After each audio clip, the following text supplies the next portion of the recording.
नमस्कार मित्रांनो, स्वागत आहे तुमचं NG मॅथ क्लास या आपल्या यूट्यूब चॅनलमध्ये। मित्रांनो, आपण मुंबई महानगरपालिका भरती 2024 साठी अतिशय इम्पॉर्टंट, अतिशय महत्त्वपूर्ण असं TCS पॅटर्ननुसार या ठिकाणी गणित व बुद्धिमत्ता पाहत आहोत। आता या ठिकाणी स्पेशली तुम्हाला काय विचारलं जाणार आहे? बुद्धिमत्ता जास्त विचारलं जाणार आहे। त्यामुळे आपण जास्तीत जास्त प्रश्न कोणते घेत आहोत तर ते बुद्धिमत्तेचे घेत आहोत। ठीक आहे, आता हे जे प्रश्न आहेत हे आपण कोणते प्रश्न घेत आहोत की जे TCS ने परीक्षेमध्ये विचारलेले आहेत हे प्रश्न घेत आहोत। आता हे का घेत आहोत तर परीक्षा कोण घेणार आहे? TCS घेणार आहे। त्याच्यामुळे तुम्हाला काय होणार, अशाच प्रकारचे प्रश्न तुम्हाला परीक्षेमध्ये 100% विचारले जाणार। ठीक आहे, मग पहा पहिला प्रश्न काय आपला, पहा जर P मोठा, P हा Q पेक्षा मोठा आहे, Q हा R पेक्षा मोठा आहे, R हा S पेक्षा मोठा असेल तर खालीलपैकी निश्चित सत्य निष्कर्ष कोणता? आता या ठिकाणी तुम्हाला एक गोष्ट लक्षात घ्यायची मित्रांनो, बुद्धिमत्ता म्हणजे रिझनिंग हा असा विषय आहे की जिथं तुम्ही आउट ऑफ मार्क घेऊ शकता, म्हणजे 50 पैकी 50 मार्क तुम्ही परीक्षेमध्ये घेऊ शकता। परंतु सहज घेऊ शकता का तर अजिबात नाही। मग कधी घेऊ शकता? जर तुमचा सराव परफेक्ट असेल, तुम्हाला नेमकं प्रश्नामध्ये विचारलंय काय आणि याच्यामध्ये नेमकं करायचंय काय हे जर कळालं ना तर तुम्ही सहज परीक्षेमध्ये काय करू शकता, 100% म्हणजे आउट ऑफ मार्क घेऊ शकता। गणित बुद्धिमत्ता हा हमखास असा विषय आहे की ज्याच्यामध्ये काय करू शकतो आपण, पैकीच्या पैकी मार्क घेऊ शकतो आणि घेतले आहेत। आता आपल्या तलाठी बॅचच्या बऱ्याच मुलांनी 50 पैकी 46, कुणी 48, कुणी तर 50 असे मार्क परीक्षेमध्ये घेतलेले आहेत। सरासरी 40च्या वर तर प्रत्येक विद्यार्थी, 50 पैकी 40च्या वर प्रत्येक विद्यार्थी गेलेला आहे। ठीक आहे, मग हे कशामुळे शक्य आहे तर हे सरावामुळे शक्य आहे। ठीक आहे, मग या ठिकाणी पहा प्रश्न वाचताना आपल्याला काय वाटतो, खूप अवघड वाटतो बाबा, आणि त्याच्यात परत खाली सत्य निष्कर्ष विचारलाय। मग तुम्हाला काहीच करायचं नाही। पहा इथं काय, पहा P मोठा आहे कुणापेक्षा? Q पेक्षा। इथं काय दिले, पहा Q मोठा दिलाय R पेक्षा आणि इथं काय दिलंय, R मोठा दिलाय S पेक्षा। म्हणजे सरळ सरळ जर याची मांडणी केली, कोण काय हे P, Q, R आणि S आहेत। कोण आहेत? P आहे, Q आहे, पहा या ठिकाणी P काय आहे, मोठा आहे कोणापेक्षा? Q पेक्षा। ठीक आहे, त्याच्यानंतर इथं पहा Q मोठा आहे कुणापेक्षा? R पेक्षा। मग या ठिकाणी पहा R आणि R मोठा आहे कुणापेक्षा? S पेक्षा। मग या ठिकाणी काय होईल, S। फक्त एवढी मांडणी करायची आपल्याला। त्यांनी काय केलं, आपल्याला असे 2-2चे गट करून दिल्यामुळे आपल्याला काय होतंय, जास्त आपलं कन्फ्युजन होतंय। तुम्हाला गट करायचे नाही, सरळ सरळ त्यांनी जशी मांडणी दिली तशी काय करायची, मांडणी करून घ्यायची। ठीक आहे, फक्त डबल अक्षर लिहायचं नाही। ओके, मग या ठिकाणी आपल्याला काय सांगितलंय, सत्य निष्कर्ष सांगितलाय। बघू पहिला निष्कर्ष काय आहे, Q मोठा आहे P पेक्षा। बघू Q मोठा आहे का P पेक्षा? पहा इथं Q आहे, इथं P आहे, हे कुणीकडे मोठा आहे, कोण मोठं आहे यांच्यामध्ये? P मोठा आहे। म्हणजे पहिला निष्कर्ष काय आहे, चुकीचा आहे। आपल्याला काय सांगितलंय, सत्य सांगितलंय। ठीक आहे, दुसरा बघू काय आहे, S मोठा आहे Q पेक्षा। कुठं S? पहा इथं S आहे, इथं Q आहे, यांच्यामध्ये कोणतं चिन्ह आहे पहा बरं, इथं पण मोठं चिन्ह आहे आणि इथं पण मोठं चिन्ह आहे। ठीक आहे, म्हणजे S पेक्षा R मोठा आहे आणि R पेक्षा Q मोठा आहे, म्हटलं Q काय झालं, S पेक्षा मोठाच झाला। इथं काय सांगितलं यांनी, S मोठा सांगितलाय, म्हणजे हा निष्कर्ष सुद्धा काय होतो मित्रांनो या ठिकाणी चुकीचा ठरतोय। ठीक आहे, तिसरा निष्कर्ष पाहू काय दिलाय, P मोठा आहे S पेक्षा। पहा बरं P, इथं P आहे आणि इथं कोण आहे, S आहे। मग S पेक्षा R मोठा आहे, R पेक्षा Q मोठा आहे आणि Q पेक्षा P मोठा आहे, म्हटल्यावर निश्चितच काय असणार आहे, S पेक्षा P मोठा असणार आहे। म्हणजे आपला हाच निष्कर्ष काय असणार आहे, बरोबर असणार आहे। याच्यामध्ये सगळ्यात मोठा कोण असणार आहे, P सगळ्यात मोठा असणार आहे आणि सगळ्यात लहान कोण असणार आहे तर तो S असणार आहे। मग आपला निष्कर्ष काय इथं बरोबर निघतोय, पहा P मोठा आहे S पेक्षा। निष्कर्ष बरोबर निघाला, आपलं उत्तर 100% बरोबर येणार मित्रांनो। ठीक आहे, चला पुढचा प्रश्न पाहू, प्रश्न क्रमांक 2। आणि हे प्रश्न मित्रांनो TCS ने परीक्षेमध्ये विचारलेले आहेत। त्याच्यामुळे असं म्हणायचं नाही की सर तुम्ही सोपा प्रश्न घेतला किंवा हे मला आधीच येत होतं। तुम्हाला जर आधीच येत असेल तर अतिशय आनंदाची बातमी आहे, आनंदाची गोष्ट आहे। परंतु ज्याला आधी येत असेल त्याच्यासाठी सुद्धा काय सराव महत्त्वाचा आहे। तुम्हाला काय करायचं झालं तर तुम्ही व्हिडिओ थांबवू शकता, गणितवरती दिसलं व्हिडिओ थांबा, उत्तर सोडवा आणि पुन्हा डायरेक्ट माझं उत्तर पहा। मधला व्हिडिओ नाही पाहिला तरी चालेल। ठीक आहे, पण गणित तुम्ही स्वतः सोडवण्याचा प्रयत्न करा। चला दुसरा प्रश्न काय आपला, जर A मोठा आहे B पेक्षा, बी मोठा आहे सी पेक्षा आणि सी मोठा आहे डी पेक्षा, तर कोणता पर्याय बरोबर असेल? इथं पुन्हा काय विचारलंय आपल्याला? बरोबरच विचारले. आता एक गोष्ट लक्षात घ्या, इथं आपल्याला बरोबर विचारलंय, आधीच्या आपल्याला सत्य विचारलं होतं.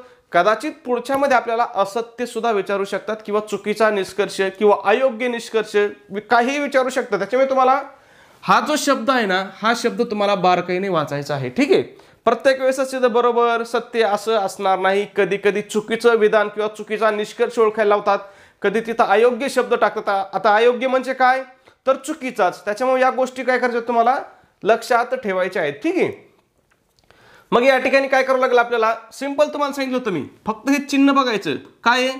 सगळे चिन्ह एकाच बाजूला आहेत. म्हणजे काय आहेत? इकडले अक्षर सगळ्यात मोठं आहे, इकडलं काय आहे सगळ्यात लहान आहे. मग काय होईल? ए मोठा आहे कुणापेक्षा? बी पेक्षा. पुन्हा काय आहे? बी मोठा आहे सी पेक्षा. ठीक आहे, इथं बी मोठा सी पेक्षा. पुन्हा काय सांगितलंय?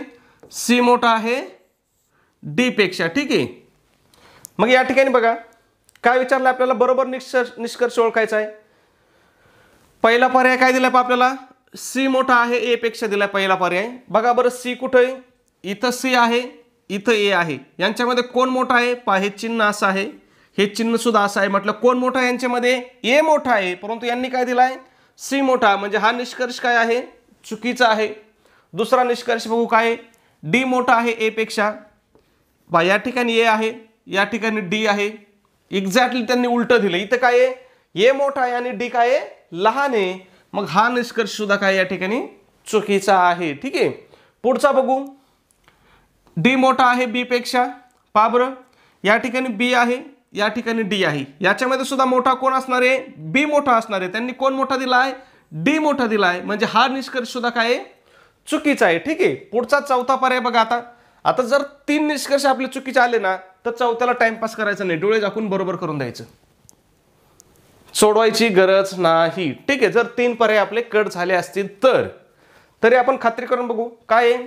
ए मोठा आहे डी पेक्षा सांगितलंय त्यांनी. पहा, ए या ठिकाणी आहे आणि डी या ठिकाणी आहे. मग याच्यामध्ये पहा, इथं सुद्धा मोठा आहे, इथं पण मोठा आहे आणि इथं पण मोठा आहे. म्हटलं कोण मोठा आहे? ए मोठा आहे कुणापेक्षा? डी पेक्षा. आता ए या ठिकाणी डी पेक्षा मोठा आहे, म्हणजे ए बी पेक्षा पण मोठा आहे, सी पेक्षा पण मोठा आहे आणि डी पेक्षा सुद्धा कोण आहे? ए मोठा आहे. हे लक्षात घ्या. ठीक आहे, म्हणजे अतिशय सोपं आहे. फक्त तुम्ही एकदा मांडणी व्यवस्थित केली ना, तर तुमचा या ठिकाणी प्रश्न कधीच चुकणार नाही. आणि मांडणी करण्यासारखं पण काय नाही, तुम्ही डायरेक्ट इथं सुद्धा हे एक एक अक्षर गाळू शकता, फक्त झाली मांडणी. ठीक आहे, म्हणजे काही असं विशेष नाही किंवा काही रॉकेट सायन्स नाही याच्यामध्ये, फक्त तुम्हाला सराव महत्वाचा आहे. ठीक आहे, पुढचा प्रश्न पाहू आपण. प्रश्न पाहण्या अगोदर मित्रांनो एक छोटीशी परंतु अतिशय इम्पॉर्टंट आणि अतिशय महत्त्वपूर्ण अशी सूचना आहे. मित्रांनो, आपण मुंबई मनपा म्हणजेच मुंबई महानगरपालिका भरतीसाठी अतिशय इम्पॉर्टंट अतिशय महत्त्वपूर्ण अशी टेस्ट सिरीज सुरू केलेली आहे. आपल्या टेस्ट सिरीजचं वैशिष्ट्य आहे की ही TCS पॅटर्ननुसार महाराष्ट्रातील एकमेव आणि महाराष्ट्रातील सर्वात दर्जेदार अशी आपली टेस्ट सिरीज आहे. आता या ठिकाणी तुम्हाला TCS पॅटर्नचाच अभ्यास काय करायचा आहे, तर तुम्हाला माहिती आहे मुंबई महानगरपालिकेची भरती कोण घेणार आहे, तर ते TCS घेणार आहे. ठीक आहे, मग या ठिकाणी बघा तुम्हाला टेस्ट सिरीजमध्ये काय काय भेटेल, तर तुम्हाला एकूण 10 टेस्ट पेपर म्हणजे 10 क्वेश्चन पेपर भेटतील. त्याच्यामध्ये तुम्हाला काय असेल, 1000 अतिशय इम्पॉर्टंट अतिशय IMP परीक्षेच्या दृष्टीने अतिशय महत्त्वपूर्ण असे क्वेश्चन असतील. त्याचबरोबर सगळ्यात महत्त्वाचं तुम्हाला आपण फ्रीमध्ये अतिशय इम्पॉर्टंट अतिशय महत्त्वपूर्ण अतिशय IMP अशा नोट्स तुम्हाला या ठिकाणी प्रोव्हाइड करत आहोत. मग याच्यामध्ये कोणकोणत्या विषयाच्या नोट्स असतील, मराठीच्या IMP नोट्स असतील, इंग्रजीच्या असतील, गणिताच्या असतील, बुद्धिमत्ताच्या असतील, इतिहास असेल, भूगोल असेल, राज्यशास्त्र असेल आणि विशेष म्हणजे मुंबईच्या IMP सुद्धा नोट्स तुम्हाला या ठिकाणी प्रोव्हाइड केल्या जातील. आता या ठिकाणी तुम्हाला 2 गोष्टी महत्त्वाच्या असणार आहेत. एक तर तुम्हाला मराठी व्याकरण महत्त्वाचं असणार आहे, त्याच्यानंतर तुम्हाला मुंबईच्या IMP नोट्स, कारण 5-6 प्रश्न तुम्हाला या ठिकाणी मुंबईवरती विचारले जाणार आहेत, म्हणजे इथं आपल्या आउट ऑफ मार्क येणार. त्याचबरोबर रिझनिंग म्हणजे बुद्धिमत्ता, इथं सुद्धा आपल्याला जास्त भर असणार आहे, म्हणून तुम्हाला याचा सुद्धा काय करायचं आहे, जास्त अभ्यास करायचा आहे. ठीक आहे, म्हणजे तुम्ही आपल्या एवढ्या नोट्सचा जर अभ्यास केला तरी तुम्ही 170+ मार्क काय या परीक्षेमध्ये सहज घेऊ शकता. आणि 170+ मार्क आले म्हणजे तुमचं सिलेक्शन 100% होणारच. ठीक आहे, मग या ठिकाणी या सगळ्याची किंमत किती आहे मित्रांनो, तर 150 रुपये किंमत आहे. परंतु विद्यार्थ्याच्या मागणीस्तव आपली जी ऑफर आहे ना मित्रांनो, ही आपली ऑफर आज सुद्धा चालू आहे. म्हणजे जर तुम्ही आज ही टेस्ट सिरीज घेतली तर तुम्हाला ही फक्त आणि फक्त काय होईल, 99 रुपयाला तुम्हाला ही टेस्ट सिरीज पडेल. मग हे 99 रुपये तुम्हाला कुठं पे करायचे आहेत, तर तुमच्याकडे गुगल पे आहे किंवा फोनपे असेल. गुगल पे असो, फोनपे असो, ॲमेझॉन असो, पेटीएम असो, कुठलंही तुमचं पेटीएम पेमेंटचं ॲप असो, त्या ठिकाणी आपला नंबर आहे पहा 96 89 14 16 30. तुम्हाला काय करायचं आहे, या नंबरवरती जायचं आहे 96 89 14 16 30. त्या ठिकाणी आपलं नाव येईल नागनाथ गर्जे. याच्यावरती तुम्हाला काय करायचं आहे, 99 रुपये पे करायचे आहेत. आणि तुम्ही जे 99 रुपये पे करताय ना, त्याचा एक मित्रांनो काय करायचं, तुम्हाला स्क्रीनशॉट काढायचा आहे आणि तो स्क्रीनशॉट तुम्हाला काय करायचा आहे, व्हॉट्सॲपला शेअर करायचा आहे. व्हॉट्सॲपला आपला हाच नंबर आहे 96 89 14 16 30. तुमचा स्क्रीनशॉट मिळाल्याबरोबर 5 मिनिटाच्या आतमध्ये तुम्हाला काय केलं जाईल, हे संपूर्ण मटेरियल या ठिकाणी प्रोव्हाइड केलं जाईल. ठीक आहे. पुढचा प्रश्न पाहू आपण. प्रश्न क्रमांक 3 आहे पहा. आता या ठिकाणी बघा थोडासा वेगळा प्रश्न आहे. प्रश्न खूप सोपा आहे, परंतु तो आपल्याला काय वाटतो, जोपर्यंत आपण सोडण्याचा प्रयत्न करत नाहीत ना, तोपर्यंत असे प्रश्न काय होतात, आपल्याला कठीण वाटतात किंवा अवघड वाटतात. पण प्रश्न खरंच अतिशय सोपा आहे. ठीक आहे. मग या ठिकाणी बघा काय विचारलंय, जर डॉलर म्हणजे गुणाकार आणि पर्सेंटेज म्हणजे बेरीज असेल तर खालीलपैकी कोणता पर्याय सर्वात मोठा आहे. आता इथं काय विचारलंय, कोणता पर्याय सर्वात मोठा आहे असं या ठिकाणी विचारलंय. पण कधी जर हे डॉलरचं चिन्ह म्हणजे काय घ्यायचं, आपल्याला गुणाकार घ्यायचा आहे, आणि हे टक्केवारीचं चिन्ह म्हणजे आपल्याला काय घ्यायचंय, बेरीज घ्यायचं आहे. मग आता आपल्याला काय करावं लागेल, चारही पर्यायामध्ये टाकून पाहावं लागेल, चारही पर्याय सोडून पाहावं लागतील, चारही पर्यायाचं उत्तर काढावं लागेल आणि मग त्याच्यातून आपल्याला ठरवावं लागेल की कोणता पर्याय सगळ्यात मोठा आहे. मग ठीक आहे, या ठिकाणी बघा पहिला पर्याय घेऊ. या ठिकाणी घेतो पहिला पर्याय. काय सांगितलंय, $14.07. आता डॉलर म्हणजे काय आहे, गुणिले आहे, आणि पर्सेंटेज म्हणजे काय, बेरीज आहे. म्हणजे काय होईल, 14 गुणिले 7 अधिक किती होईल, 12. बरोबर किती होईल, पाडापाट आहे का, 14 किती, 98. 98 अधिक 12 बरोबर किती, 110. ठीक आहे. हा झाला पहिला पर्याय. इथं पहिला आकडा लिहितो वाटलंच तर. आता बघू तिसरा पर्याय. तिसरा पर्यायामध्ये काय होईल आपलं, 14 गुणिले 6 अधिक किती आहे, 33. आता 14 सक किती, 14 सक 84. 84 आणि 33 किती होईल, 4 आणि 3 7 आणि 8 आणि 3 11 म्हणजे किती होईल, 117. ठीक आहे. आता दुसरा पर्याय पाहू, काय सांगतोय आपल्याला, किती येते, 12.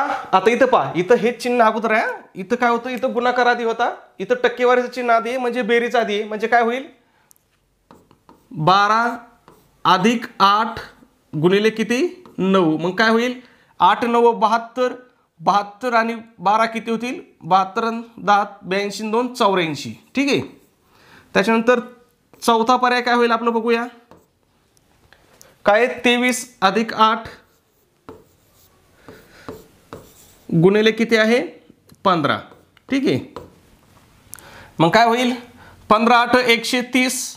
130 अधिक 23 बरोबर किती होईल, 153. मग या ठिकाणी सगळ्यात मोठा पर्याय कोणता असेल पहा. पहिला पर्याय आपला किती आलता, 110 आलाय. तिसरा पर्याय किती आलाय, 117 आलाय.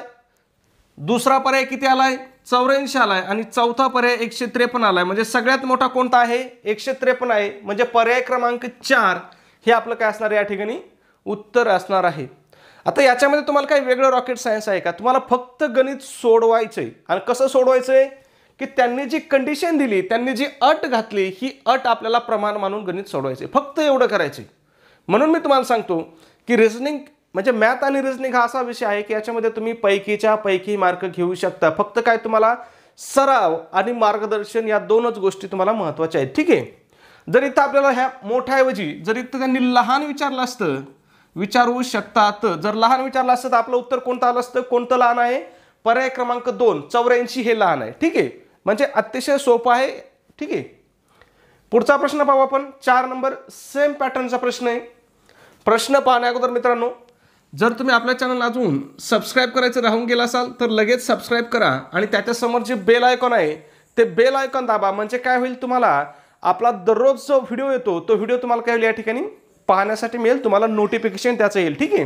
त्याचबरोबर व्हिडिओ आवडला असेल तर प्लीज व्हिडिओला एक लाईक पण करत चला. ठीक आहे. पुढचा प्रश्न बघू आपण. प्रश्न क्रमांक 4 आहे. जर डॉलर म्हणजे गुणाकार, टक्केवारी म्हणजे बेरीज असेल तर खालीलपैकी कोणता पर्याय सर्वात मोठा आहे? आता सेम प्रश्न आहे पहा, फक्त काय केलं असणार त्यांनी इथं पर्यायामधली आकडेवारी चेंजेस केली असणार आहे, नाही तर बाकी सारा प्रश्न काय आहे, सगळा प्रश्न काय आहे, सेम आहे, सारखा आहे. ठीक आहे. मग पहिला पर्याय बघू काय होईल. इथं पहिला पर्याय बा 2 गुणिले 3 अधिक काय होईल 15 बेत्रिक 6 15 आणि 6 किती 21. हे काय झाला पहिला पर्याय आला. ठीक आहे. दुसरा पर्याय काय येईल.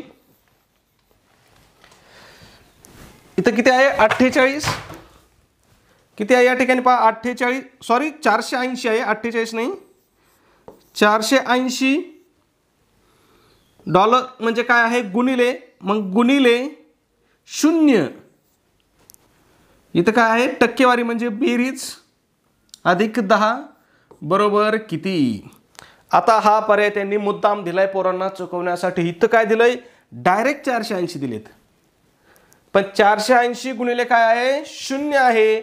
मग बऱ्याच वेळेस आपल्याला माहित नसतं की बाबा कोणत्याही संख्येला जर 0 ने गुणलं तर आपला गुणाकार किती येतो 0 येतो 0. बरेच मुलं काय करतात 480 गुणिले 0 480 अधिक 10 बरोबर किती करतील या ठिकाणी 490 आणि उत्तर लिहून टाकतील. तसं करायचं नाही. हे काय आहे चूक आहे. काय होईल 480 गुणिले 0 काय होईल 0 आणि 0 अधिक 10 बरोबर किती होईल 10. ठीक आहे. किती राहील या ठिकाणी 10. पुढचा पर्याय बघू 3 नंबर काय आहे 8 डॉलर म्हणजे गुणिले 4 अधिक किती 24 8 चौक किती 32 32 अधिक 24 बरोबर किती या ठिकाणी 56. ठीक आहे. चौथा पर्याय बघू काय आहे 5 डॉलरचं चिन्ह आधी सॉरी टक्केवारीचं चिन्ह आधी म्हणजे बेरजेचं आधी घ्यावं लागेल अधिक 4 गुणिले 3 काय होईल 4 त्रिक 12 12 आणि 5 किती 17. ठीक आहे. मग या ठिकाणी सगळ्यात मोठा पर्याय कोणता आहे पहा. इथं 21 आहेत इथं 10 आहेत इथं 56 आहेत आणि इथं 17 आहेत म्हणजे इथं 56 सगळ्यात मोठा आहे. मग 56 कोणत्याचा आहे पर्याय क्रमांक 3चा या ठिकाणी 56 आहे. ठीक आहे. म्हणजे हे आपलं काय असणार या ठिकाणी उत्तर असणार आहे. काही वेगळं नाही मित्रांनो याच्यामध्ये सगळं सोपं आहे. ठीक आहे. फक्त तुमचा काय आहे सराव महत्वाचा आहे. पुढचा प्रश्न पहा. आता इथं प्रश्न काय दिला पहा. अजून प्रश्न वाचताना आपल्याला खूप कठीण असतो प्रश्न सोडताना खूप सोपा आहे. तुम्ही फक्त बघा काय दिलेल्या समीकरणातील 2 चिन्हांच्या अदला बदलीमुळे दिलेले समीकरण बरोबर होईल. ज्या चिन्हाच्या अदला बदलीमुळे दिलेले समीकरण बरोबर होईल असा योग्य पर्याय निवडा. काय करायचंय हे एक समीकरण दिलंय. आता हे समीकरण सध्या काय असणार आहे चुकीचं असणार आहे. मग आपल्याला काय करायचंय कुठल्या तरी 2 चिन्हाची अदलाबदल करायची आणि हे समीकरण काय करायचंय बरोबर करायचंय आणि मग तोच पर्याय आपल्याला त्यांनी निवडायचा सांगितलाय. मग आता आपल्याला सुरुवात कुठून करावं लागेल पहिल्या पर्यायापासूनच सुरुवात करायची डायरेक्ट. पहिला पर्याय काय आहे मग इथं गुणिले आणि अधिक आहे. मग आता हे अदलाबदल करायचं म्हटलं समजा ह्या गुणलेच्या जागेवर काय होईल अधिक होईल आणि ह्या अधिकच्या जागेवर काय होईल गुणिले होईल. मग गणित करून बघू आपण. आधी काय करावं लागेल आपल्याला हा भागाकार करावा लागेल 4 1 4 4 त्रिक किती 12 म्हणजे इथं किती राहतील 3 राहतील.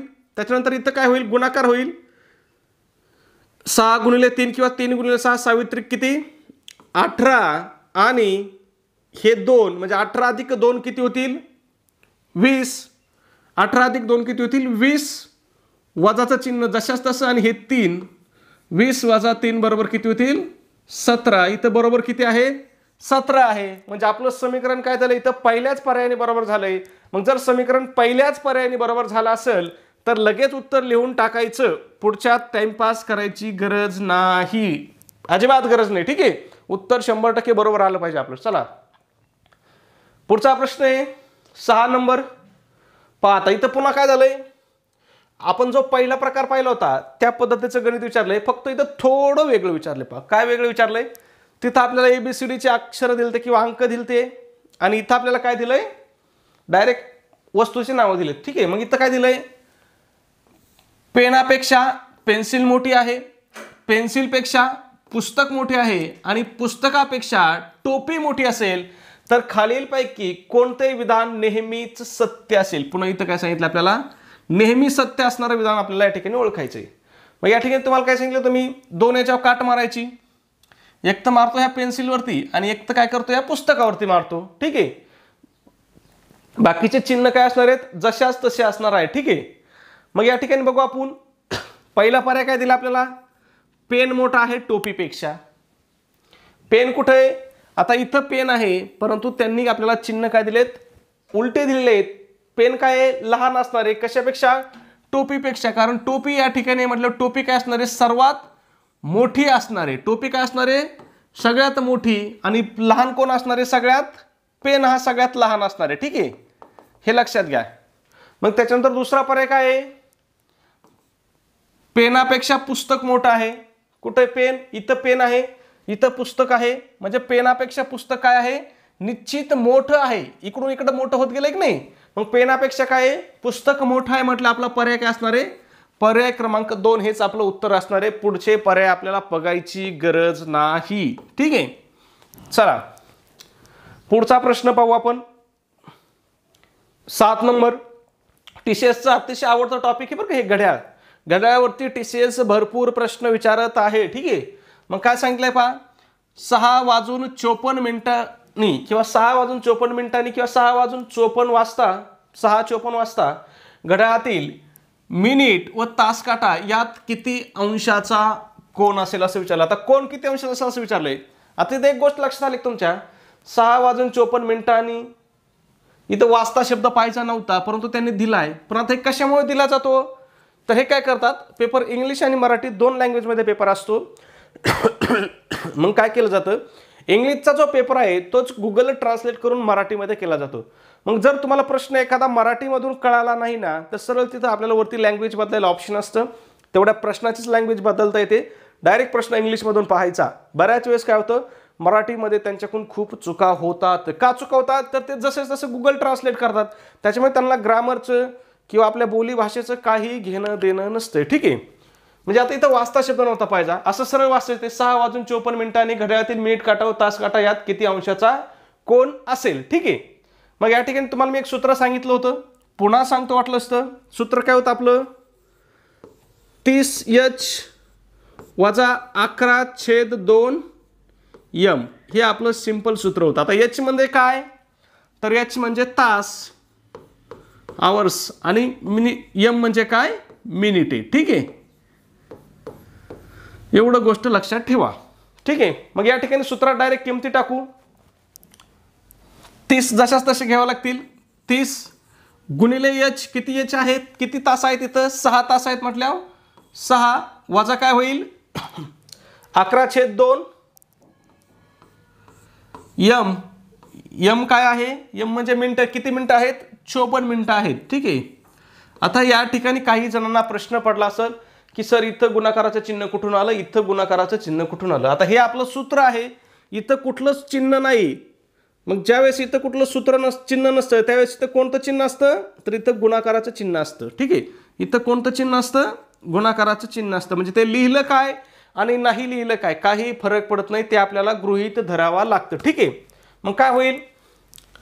गणिती क्रिया करून घेऊ. सावित्रिक काय होईल? 18. पुढचा हा 0 तसाच तसा म्हणजे किती? 180 वजा काय होईल? इथं 2 नी भाग बसेल. एक बे 27 दुने किती? 54. मग काय होईल? 27 गुणिले 11. 27 गुणिले 11 करून घेऊ पहा. 27 10 किती? 270 आणि अधिक 27. मग 270 अधिक 27 बरोबर किती? 297. ठीक आहे. मग 297 मधून जर आपण 180 वजा केले, आता वजाचं चिन्ह नाही म्हटलं आपल्याला वजा तर करावं लागेल. मग काय करावं लागेल? 297. आता मोठी संख्या आधी घ्यावी लागते की नाही वजा करायला, आणि लहान संख्या नंतर. 7तून 0 गेला किती राहिले? 7. 9तून 8 गेला किती राहिला? 1. 2तून 1 गेला 1. किती? 117. पहा बरं 117 अंश कुठे ऑप्शन? पहा इथं ऑप्शन क्रमांक पर्याय क्रमांक 2 आपल्याला 117 अंश दिलेला आहे. अतिशय सोपं आहे मित्रांनो. फक्त तुम्हाला एवढं सूत्र तुम्हाला डोक्यामध्ये ठेवायचे. तुमचा घड्याळ प्रकरणावरती कधीही आयुष्यात मार्क जाणार नाही जर तुम्ही एवढं डोक्यात ठेवलं तर. ठीक आहे. पुढचा प्रश्न बघू आपण 8 नंबर, सेम घड्याळावरती सेम प्रश्न. आता इथं सूत्र पुन्हा सांगायची किंवा लिहून ठेवायची गरज आहे का? अजिबात नाही. 1:20 झाली असता घड्याळातील तास काटा व मिनिट काटा यांच्यामध्ये किती अंशाचा कोन असेल असं आपल्याला या ठिकाणी विचारलंय. किती सांगितलं आपल्याला? 1:20. एवढंच महत्वाचं आहे आपल्याला, हे लगेच बघायचं. मग आपलं सूत्र काय होतं? 30h म्हणजे काय? 30 गुणिले इथं तास किती आहेत? 1 वजा किती?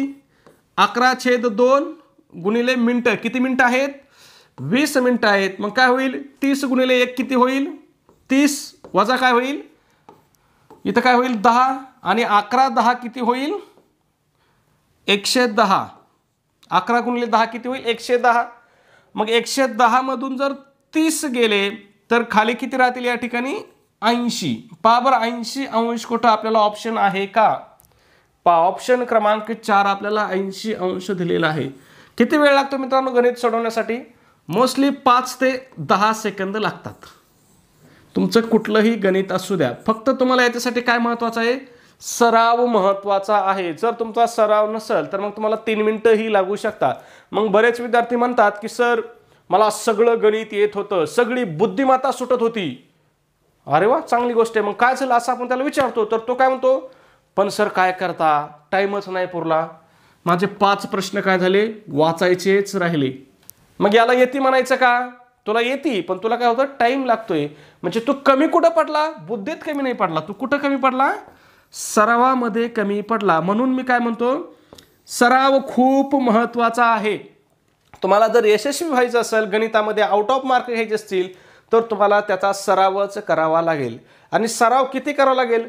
तुम्हाला कमीत कमी एका प्रकरणाचे कमीत कमी 100 उदाहरणं सोडवावे लागतील, तेव्हा शक्य आहे या गोष्टी. आणि 100 उदाहरणं म्हणजे काहीच नाही, 2 तासात 100 उदाहरणं सोडून होतात जर तुम्ही बसले कंटिन्यू तर. ठीक आहे, थोडीशी सर्दी झालेली आहे, समजून घ्या. पुढचा प्रश्न आहे 9 नंबर. भिंतीवरील एका घड्याळात 6 ठोके पडण्यासाठी 30 सेकंद लागतात, तर त्या घड्याळात 12 ठोके पडण्यासाठी किती सेकंद लागतील? आता ही खरी रिझनिंग आहे, ही खरी बुद्धिमत्ता आहे. गणित एकदम सोपं आहे. काय आहे? एकदम सोपं आहे, परंतु 100% चुकणार आहे. का चुकणार तुम्हाला सांगतो. सगळे विद्यार्थी तर काय करणार? 6 ठोके पडतात, ओके, किती? 30 सेकंदात. मग काय करणार? 30/6 करणार. म्हणजे एक ठोका किती सेकंदाला पडतोय रे? एक ठोका 5 सेकंदाला पडतोय म्हणणार. मग किती ठोके विचारलेत आपल्याला? 12 ठोके विचारले, तर बरोबर की नाही? आणि मग काय करणार ते? 12 गुणिले 5 करणार. 12 पंचे किती येतंय? 12 पंचे 60. आणि इथं पहा पहिलाच ऑप्शन आपल्याला त्यांनी 60 पण दिलेला आहे. मग काय होणार? आपलं उत्तर चुकणार. तर असं करायचं नाही मित्रांनो. इथं का असं करायचं नाही तुम्हाला सांगतो मी. आता समजा इथं आपण पाहिलं होतं 5 सेकंदाला एक ठोका पडतोय, ठीक आहे. पण एक गोष्ट लक्षात घ्या, पहिला ठोका काय होतो? इथे ऑटोमॅटिक चालू होतो सेकंद भरायच्या आधी. नंतर 5 सेकंदाला दुसरा, परत 5ला तिसरा, परत 5ला चौथा, आणि परत 1 2 3 4 5 आणि हा 6. आता किती ठोके होतील इथं पहा? हे 5 सेकंद, हे 5 सेकंद, हे 5, हे 5 आणि हे 5. किती सेकंद झाली इथं पहा? 25च सेकंद झाले. म्हणजे हे 5 सेकंदाला एक ठोका पडतो, हे आपलं बरोबर आहे का? तर हेच आपलं चूक आहे. मग त्याच्यासाठी तुम्हाला काय करायचंय? फक्त डोक्यात घ्या, काय करायचंय? काही अवघड करायचं नाही. किती सेकंद आहेत इथं? 30 सेकंद आहेत की नाही? मग 30 सेकंद जशाच तसे घ्या, ठीक आहे. 30 छेदामध्ये काय करायचंय? इथं किती ठोके दिले आपल्याला? 6 ठोके पडतात दिले की नाही? त्याच्यातून फक्त 1 वजा करायचा. 1 ठोका कोणता वजा करायचा? हा सुरुवातीचा पडणारा जो ठोका आहे ना, हा वजा करायचा, ठीक आहे. मग 6 मधून 1 वजा केला, किती राहतील? 5 राहतील. आणि गुणिले काय करायचं? किती ठोके पडायचे आपल्याला विचारलंय? 12 ठोके विचारले की नाही? याच्यातून सुद्धा काय करायचा? 1 वजा करायचा. मग बरोबर किती राहतील? 11 राहतील. मग काय होईल पहा? 5 1 5, 5 6 30, 6 गुणिले 11 बरोबर किती? 11 6 66. पहा 66 ऑप्शन कुठे? पहा आता इथं 2 नंबरला आपल्याला 66 ऑप्शन दिलाय. म्हणजे उत्तर चुकण्याची त्यांनी काय केली? पूर्णपणे तजवीज केलेली आहे, ठीक आहे. शेवटचा प्रश्न आहे आपला 10 नंबरचा. अतिशय सोपा प्रश्न आहे, वाचून घ्या व्हिडिओ थांबून आणि त्याचं उत्तर काय करा मित्रांनो कमेंटमध्ये सांगा. त्याचबरोबर सबस्क्राईब केलं नसेल तर सबस्क्राईब करा आणि व्हिडिओ आवडला असेल तर प्लीज व्हिडिओला एक लाईक करा. धन्यवाद मित्रांनो.